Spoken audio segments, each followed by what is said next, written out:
Hello and welcome back to another episode of LMScast. Today I'm joined with a special guest, Mike Morrison, one half of the membership guys, or is it the membership site guys? The membership guys. The membership guys, and also a podcast by the same name. And I've been following Mike over at LifterLMS for quite a while, and his podcast is on my short list because it's one of the ways that I keep my finger on the pulse of what's going on in the membership site industry. I was just thinking the other day, I was listening to a podcast that Mike was doing over at the Membership Guys podcast about Amazon payments and things that were changing over there. And there's just no better way. Like Mike saves me tons of time and all the research he's doing. And I can tell, when I'm going on my hikes or my bike rides, he's just on my short list. You had a great one with somebody who was helping people launch virtual summits.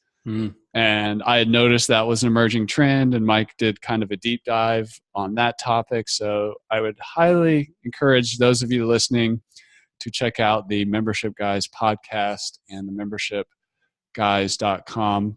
The other half of that is Cali Willows, and they have basically a membership site for membership creators.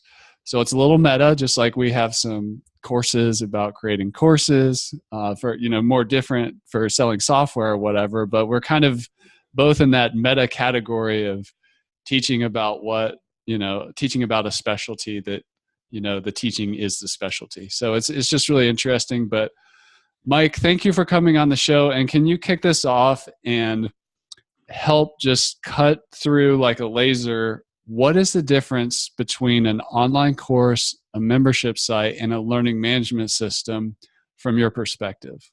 All right. Well, thanks for having me on the show. First and foremost, it's awesome, Bjorn. I love what you guys are doing over at Lifter. Now, you want that cutting through and getting that bit of clarity. I'm worried that this is just going to muddy the waters a little bit more. Because a lot of it, especially between a course and a membership, it's semantics. It's technicalities. Technically, a membership site is just a website that you have to log into in order to access something that otherwise is protected. So, in a pure bare bones definition, that's what it is. The way that you and I and your listeners and pretty much anyone talking about memberships in an online context know them as, usually it's a combination of e-learning and community, some sort of premium content that you paid in order to access. So a course still kind of fits into that, but you do typically find a course is usually more of a finished product than a membership. A membership is something which will be ever evolving. So the expectation is that there'll be new content, or that there'll be value delivered in terms of community interactions, or something that you are getting month to month in exchange for a regular payment, whereas a course is usually one-off payment. What you buy is what you get. It's all tied up nicely in a bow, polished, but there's no expectation that you're suddenly going to get lots more bonus content and all that sort of stuff. With a membership, it's always about that ongoing value. If you want somebody to pay you on an ongoing basis, with a membership, you need to deliver value on an ongoing basis. So that really changes the way you need to approach it from a strategy point of view, how you operate and run it, because that makes a membership much more of a marathon than a sprint. Whereas with a course, you might spend months and months and months creating this perfect final product, and then it's all about the launch, it's all about selling, and you're not really going to change too much after the launch.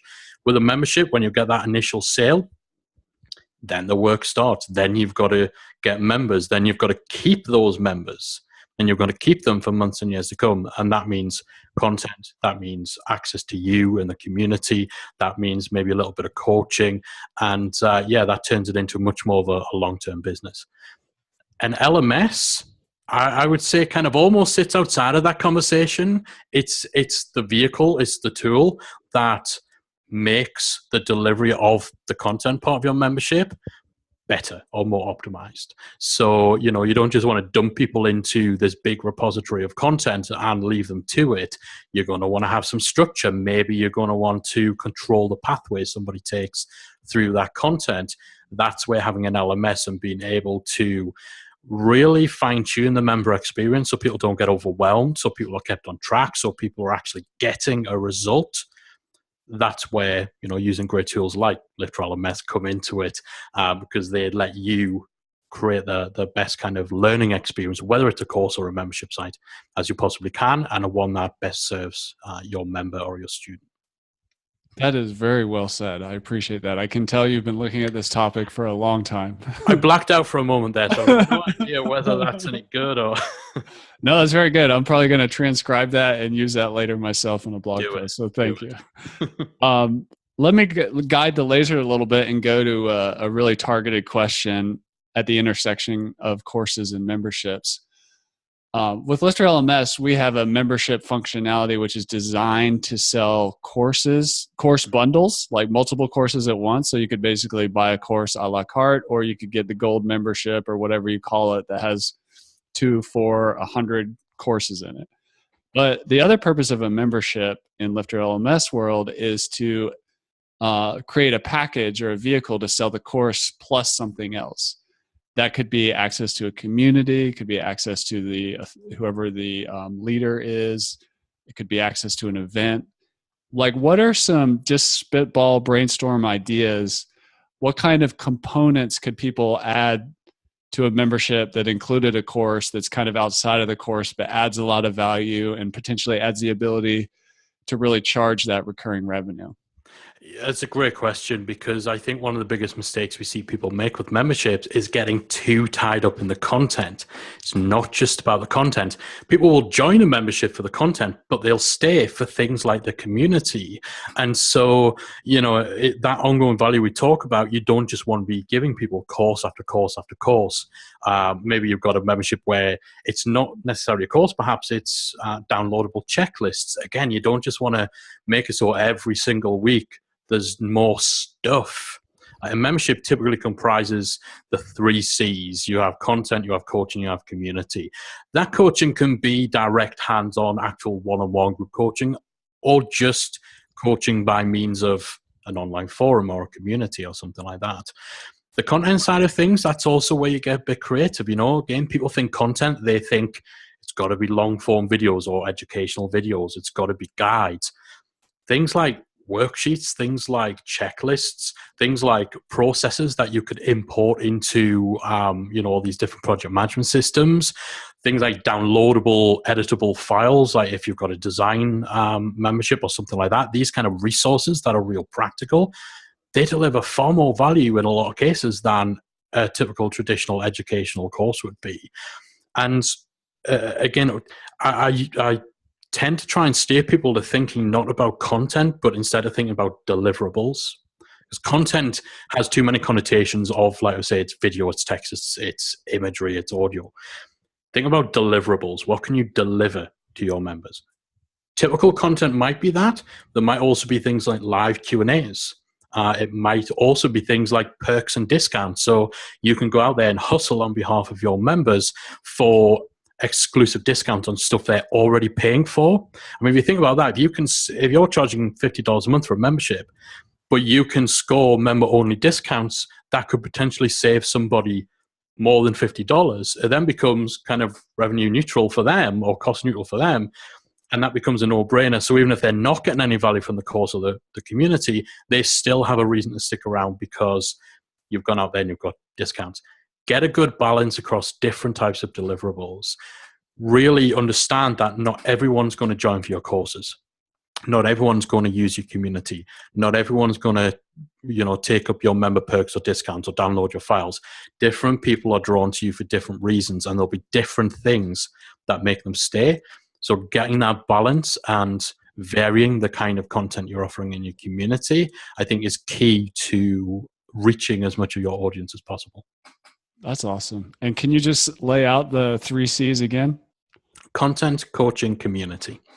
Cool. And for those of you listening, we've recently released private areas for LifterLMS, which helps you set up coaching.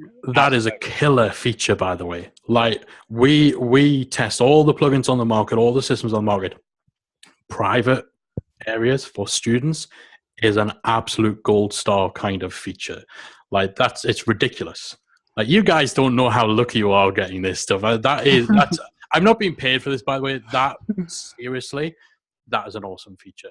And that, as a membership owner or a course instructor, that lets you deliver value on a level potentially that your competitors are just not going to be able to match. Well, let's go a little bit deeper into that issue of, I kind of want to frame it in a couple different ways. One way is that we talk a lot about the dirty little secret of membership sites, which is like a lack of engagement. People don't finish it. They churn out really quickly.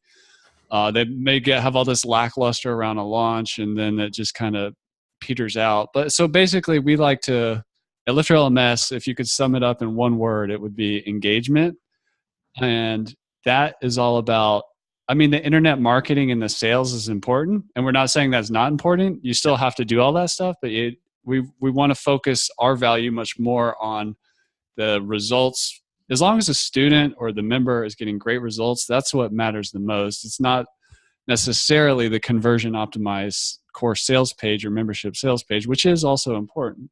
So there's that aspect of like elevating the conversation in our community of, you know, as we guide the conversation around memberships and courses and learning management system, it's not just about sales. That's actually a small percentage of it. There's a lot of other things that are important.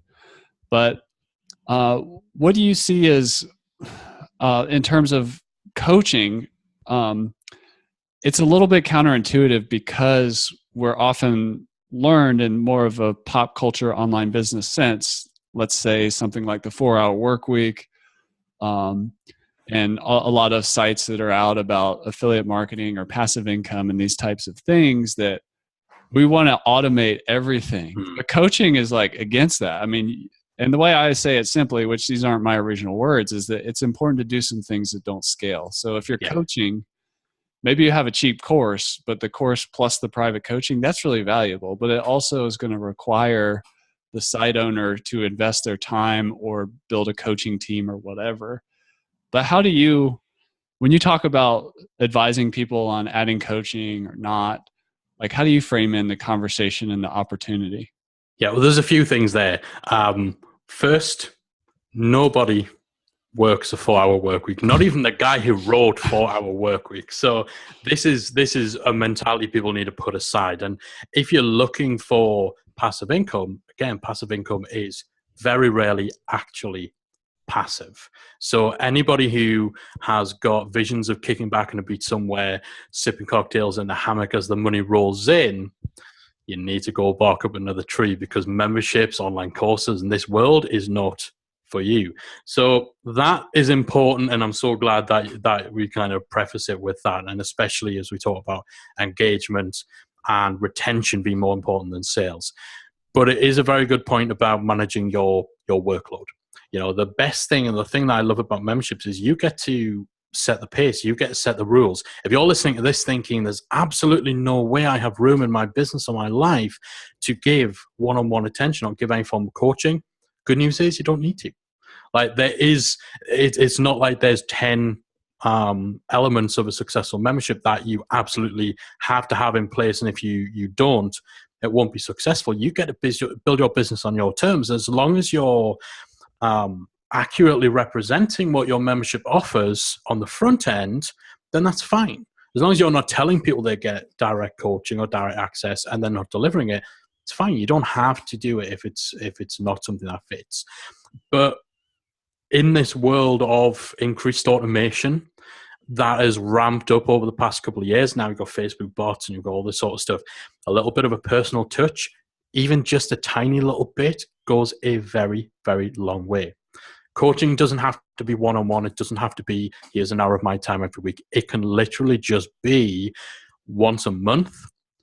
You, a business partner, a VA who perhaps reviews everything and sends you the cliff notes, goes through the progress people have made and just pops a little note on congratulating them and giving them a suggestion. We've seen that you've powered through this module. This is what I recommend you check out next, or something like that. Just something that's a little bit of personal intervention. It doesn't take much. The more automation comes in, the less you almost need to do in the personal touch to actually stand out. We recently started sending personal welcome videos to all of our members, and it takes us maybe 5 minutes per video. What do you put in those? It's literally, I can give you the script right now. Do you want the script right now? If they haven't introduced themselves on our forum, typically the script is, hey guys, Mike here from Member Site Academy. Just want to reach out to you personally to thank you for joining the Academy and to welcome you on behalf of the whole team into the community. When you get a moment, pop over to our forum by clicking the link beneath this video and introduce yourself. Let us know a little bit about you, about your membership, and if there's anything myself or any of the team can help out with, don't hesitate to ask. We look forward to having you around. I'll see you on the inside. That's it. But we mention them by name. If there's something that if they've introduced themselves into our forum, I'll read that introduction post. I'll look at where they're from. I'll look at what their business is. I'll maybe check their website. I'll just get a little tidbit of info about them. Enough for me to be able to genuinely kind of say, again, there was a guy joined who was, he's from Texas. He wasn't affected by Hurricane Harvey. He was kind of out of the way of it. But timing-wise, kind of, listen, I hope you and yours are safe with all this crazy, all this crazy stuff around the hurricane. Like, just that doesn't take a huge amount of effort, and you batch this stuff. So it's up to you to decide how much intervention you want. On a coaching front, if you want to do traditional coaching, you can do it small group coaching. You could have a private section in a forum where, we use a forum software called IPBoard that allows you to have a forum section in which only the person who started the topic, as well as you and any other admins, can see that conversation. It's a great private channel for giving coaching in the same way as private areas through Lifter will let you do the same kind of thing. It doesn't have to be taxing. You get to kind of set the boundaries, and as long as you communicate that and you manage that appropriately, then you can fit it into your work and your life. But as you said there, Chris, you can't be scared to do things that don't scale. Would you rather have a couple of hundred long-term committed members or 1,000 people come through your door where they all disappear because you're not engaging them? Yeah, that's a really great point. And just let my technical geek out brain is going off. So if I could ask a few questions there. Go for it. Does your IPBoard require a separate login from your membership site? Typically it does, but there is a bridging plugin available. We used to have our own that we built, and then IPBoard, in the typical way that some software developers do, they totally pulled the rug out and changed their whole API. It is better now, but it did mean that overnight the bridge plugin between WordPress and IPBoard broke. But there is a far more robust single sign-on plugin available now. It costs like $80. And yeah, it just means that all logins get pushed through WordPress, and the login just gets synchronized into IPBoard. That's awesome. And why did you use IPBoard instead of like a native WordPress just solution? Sexy as hell. Okay. It's like, yeah. It is very, very cool. Like, the problem, I love WordPress, but obviously the more you take WordPress away from just being WordPress, the more it sometimes starts to buckle under the weight of that. And, while you're using something like a membership plugin with an LMS, with a few extra bells and whistles, it's fine. But when you throw in BuddyPress and BBPress on top of it, and it just starts to groan, especially, if somebody's listened to, a internet marketing podcast and they've heard someone say that, Bluehost is the best web host in the world. And so they're building these mammoth resource hungry websites on this, $2.99 a month shared hosting oversold server. It starts to fall apart a bit. So that kind of resource management was a part of it, but also WordPress wasn't designed as a discussion forum. So BBPress is great for what it is, but it's limited. With IPBoard, you have, you can have private groups, you can have reactions, you have status updates, you have all these really, cool stuff, things like that. Private, the private forum permissions that we talked about there. It's very, very cool, and it looks great, and it's mobile friendly out of the box and all that sort of stuff. So yeah, it's kind of worth it if the community is going to be a real big part of what you're doing, to do that little bit more wrestling to get everything to work. But once it's in place, it's seamless. Most people don't actually realize it's two different pieces of software. Oh, that's very cool. I have seen a lot of ghost town forums that it just didn't take off. So what do you see in your experience that makes a successful forum or not? Or like what variables are present that indicate that a forum might be a good idea? Yeah, I think first and foremost, it starts with you. Most of the ghost town forums, they don't even have the forum founder showing up. And in a lot of cases, the reason they become a ghost town was because the person who set it up didn't show up. You need to show up in your own community, because if you don't want to come in and post and reply, nobody else is going to. I think sometimes, some of that is this idea, and I think it was popularized by the book Influence, this idea that you have to put this big gulf of distance between you and your customers or your fans if you want to position yourself as an authority. And so you'd have situations where people will build a membership or a community with them as the expert, as the figurehead, but they would see it as good strategy to never be around in order to make people think that when they did descend from upon high, it was a special day. And it just doesn't work like that. Like, people expect accessibility now. And so showing up in your own community and actually taking part, not overthinking and overdoing it in terms of the number of forum sections. Like, if you're just starting out, you don't need 20 or 30 subsections in your forum. You need 5 or 6 at the very most. Right. And you can start small and expand it as time goes on. You also need to think about your audience and whether they're ever actually likely to use a forum. I hate Facebook groups for paid memberships. I love free Facebook groups. I hate them for paid memberships for a variety of reasons. But some markets will never engage in any social group that isn't a Facebook group.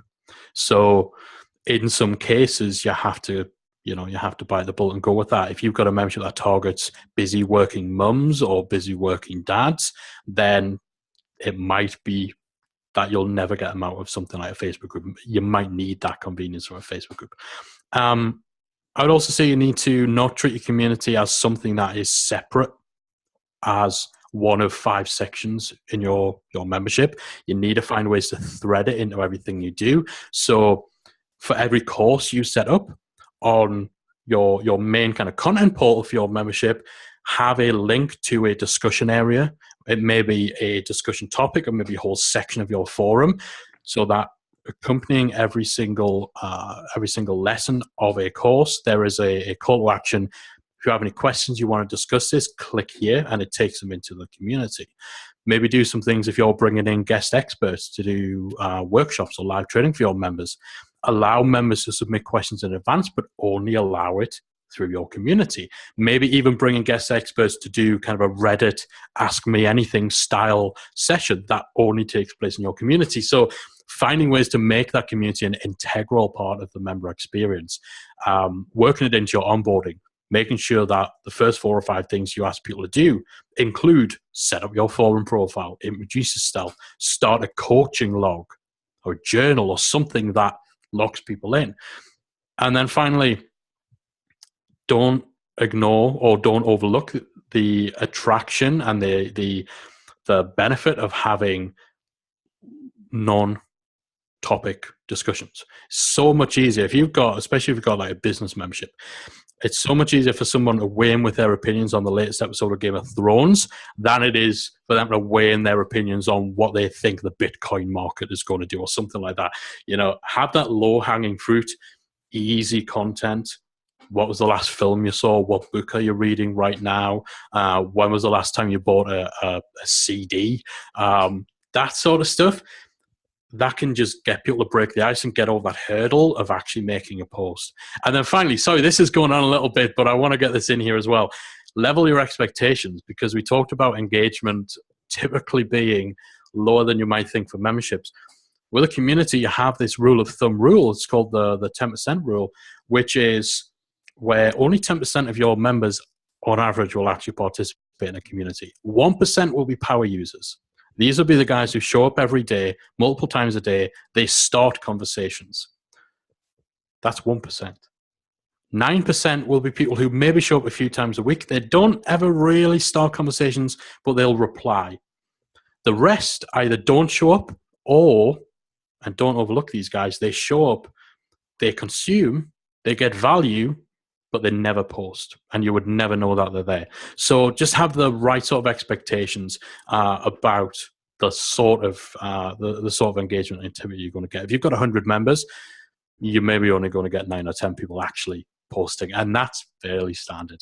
But there'll be a whole bunch of people who are still showing up and logging in and reading and getting value.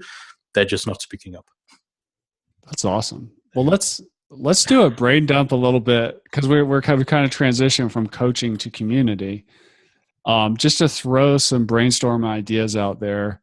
I'll lay out a few and then hand it over to you. But you can do a Facebook group. At Lifter, we're working on our own social learning community add-ons to keep so we can have that right on the site. Nice. You could have if your users are pretty technical, you could use forums, or even more technical, like a Slack community.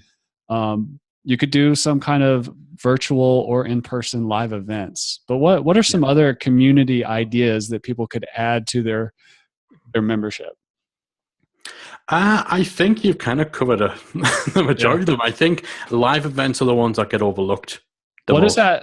When people do live events, like what do you advise? Is it like an annual thing? Is it like a weekly? I think I think informal stuff as a jumping off point can work really well. It kind of depends on you and your day-to-day operations. If you're someone who travels to a lot of different events, then you should get into the habit of looking for opportunities to organize an event on the back of traveling around. So, we do this. We did a member meetup for our community in was it March, I think, back in San Diego. We then did a workshop in San Diego as well the next day, which we charged for. Were you piggybacking on an existing event? Social Media Marketing World. Oh, okay. Yeah. So you piggybacked there, which is common. Like you see it like absolutely. And people are going to be in town. Find out in your community. We're going to be there's an event coming up in the UK headed up by Chris Ducker from youpreneur.com in November. I'm speaking at that event. But as soon as the date was down in our community, the post goes up. Who's going to be at Youpreneur? Here's the details. Let us know. We'll organize a member meetup. Then once we started to get a read on how many people were coming down, then we advertised a mastermind day that we're going to do, a private. Is that in addition to the member meetup? In addition to the member meetup. So the member meetup, free, all of our members can come along. And I think we're going to end up with maybe 20 or 30 people there.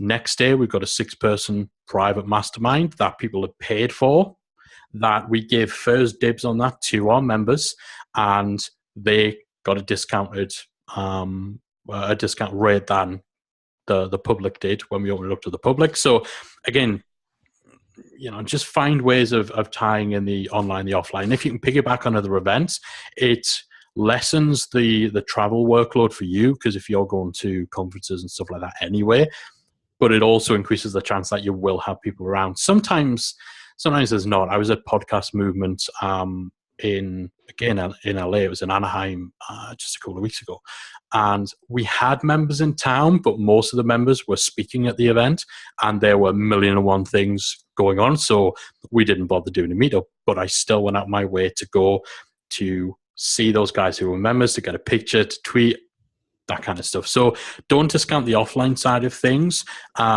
If you're not someone who's traveling around and going to different conferences and events and stuff, first look into whether that's something you should be doing. But you might then look to organize more official kind of events. Maybe you do a retreat, or maybe you do an all singing, all dancing live event where you're looking at hundreds of people and a few speakers and stuff like that.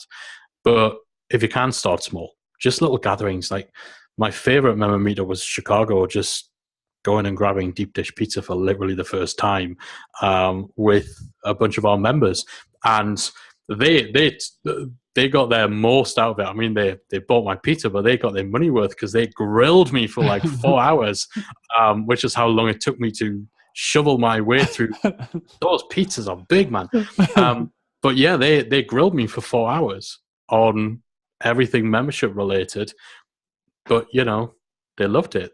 It was all over social media, which creates social proof, which creates the whole FOMO thing, as much as I hate that term, for people who aren't members. It creates excitement amongst people who are members who weren't able to come for the next time you're in town. That's, you know, that is what takes just your community from being just another place someone hangs out online to something people are part of.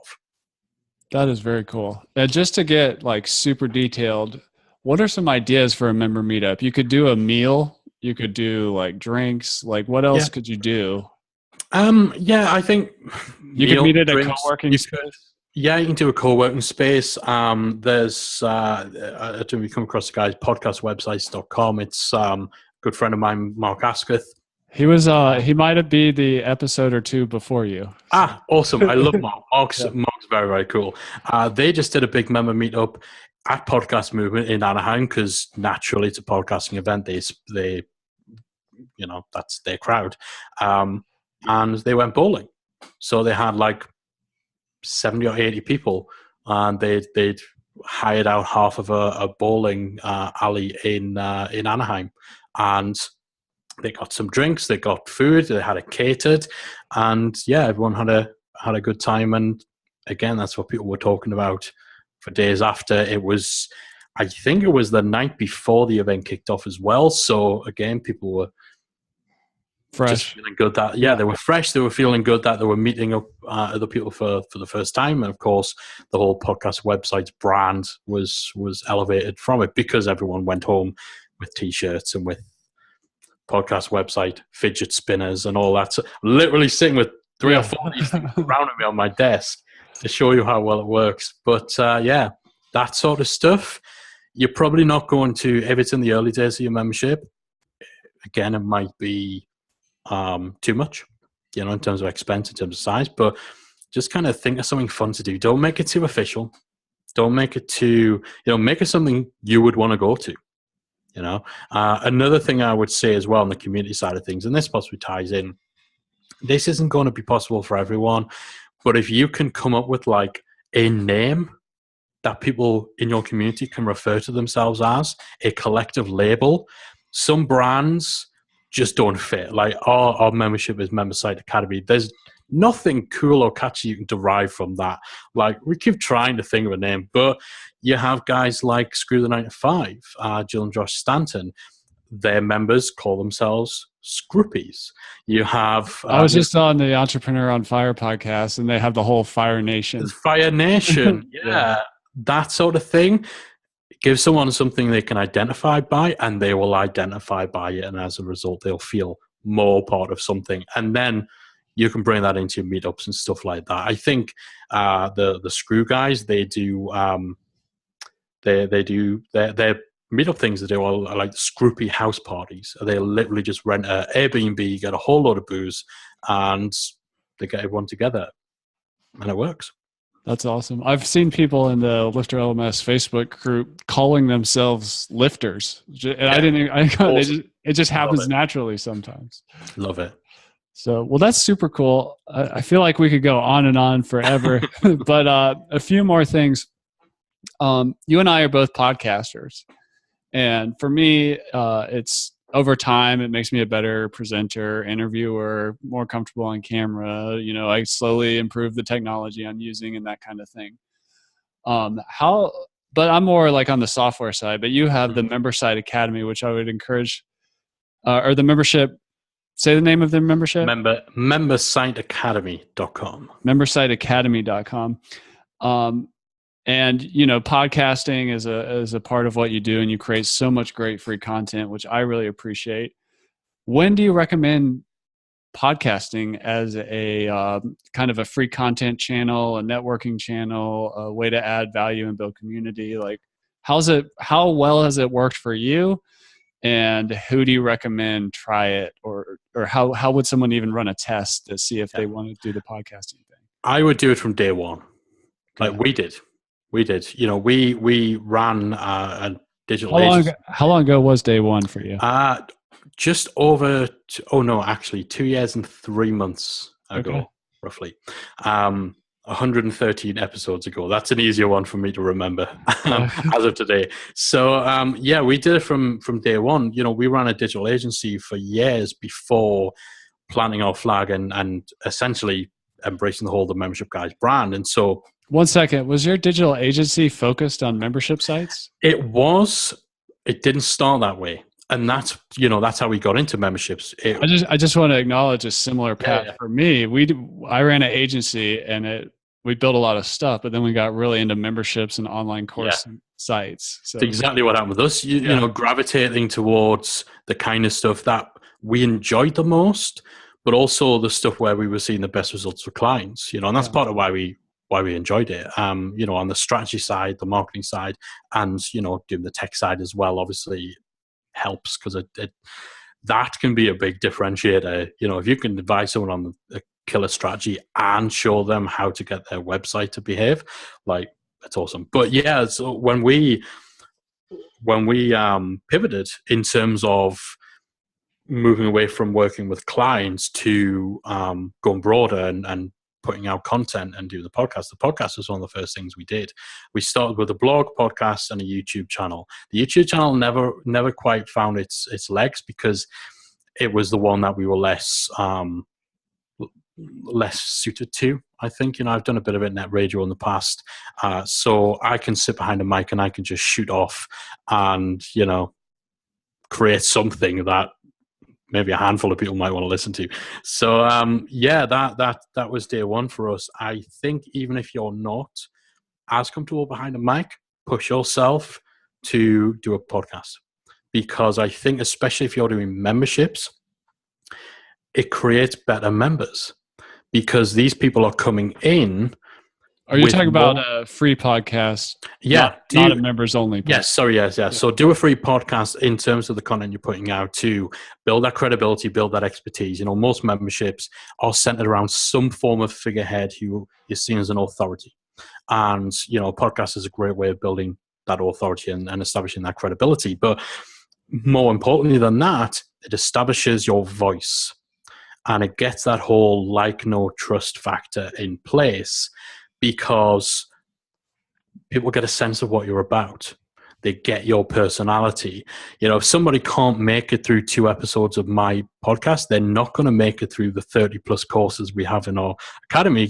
If you don't like my accent, if you can't understand what I'm saying, don't join my membership because you're going to hear it a lot. So it does a lot of those things that help almost pre-qualify or pre-frame the type of members you get, and it makes for longer term members.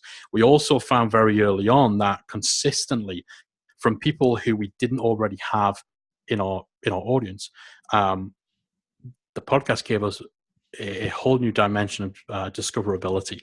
We were getting a lot of people when the academy doors first opened saying that they discovered us through the podcast and that they listened to the show, then they joined the membership.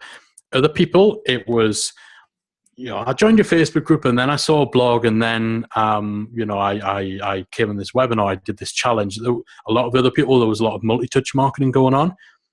Consistently, big chunk of people where they listened to the podcast and they went direct to the membership.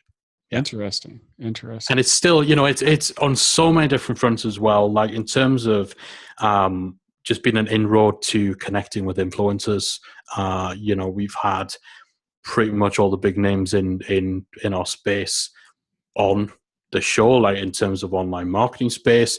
Although it always does tickle me that some of the lesser named people, they are the more downloaded ones than, the big guns like Amy Porterfield and JLD and people like that. But, we broke the ice through the podcast. Some of those guys we were then able to go back to and kind of say, well, we had so much fun doing the podcast. Why don't you come in and do a live workshop for our members for free? So, that kind of icebreaker, and then going to conferences and events and having that already established in common. So many different fronts podcast can benefit you on. And I think what you said before as well is key in terms of helping you become better at communicating are better at educating and tuning you in a little bit more to what's going on in your audience's head as well. Because, the kind of feedback you get, the questions you get, that helps inform both free content and, importantly, paid content for your membership as well. Awesome. Well, 2 lightning round final questions, and then we'll wrap it up. Just curious, what in your podcasting, how often do you publish? Is it once a week? Once a week. Once a week. Yeah. And you said something really interesting in the last thing that you said, which was conducting a workshop for your members. What is a workshop? Just a webinar, essentially. Yeah, kind of a private member-only webinar. You can do them live, or what we started getting them to pre-record them. Okay. Like pre-recorded 30 to 45 minute, essentially webinar, but not delivered to anyone live. Just a single video piece of content that is practical, that is, easily applicable. It's not just high-level theory. So we got Chris Ducker to do a one on hiring VAs. We got Mike Vardy from The Productivist to do a one on managing your time around your membership and how you actually juggle it all. 30 to 45 minutes, expert content, and that's one of our deliverables. It's not a course. We could probably break it down into like 22 or 3 minute long lessons, but it's basically just a webinar. And, I think with those, if you can get guest experts to bring in as well, the difference in format as well as the difference in host marks it as something that is a distinctly different deliverable. And it helps if they're known names in your field, because you can then stick them on your sales page and say, not only do you get all my awesome stuff, you're getting expert regular training from people like these guys. Beautiful. Beautiful. Well, Mike Morrison, ladies and gentlemen, thank you for coming on the show. That was really a gold mine. And if you liked this episode, I would encourage you to go find Mike's podcast at the Membership Guys Podcast. Just do a Google search and find it. And this conversation with you and the hundreds of other episodes is just a gold mine of good information that's really sharing experience out there in the world. It's super good stuff if you're into this whole membership, courses, coaching, community thing. So we appreciate your leadership in the space, and go to themembershipguys.com. Check out Callie, check out Mike and everything that they're up to. And I just want to thank you so much for coming on the show, and we'll definitely have to do this again sometime. I feel like we could do like a series. Yeah, man, my absolute pleasure. And anytime you want me back on, give me a shout. Sounds great.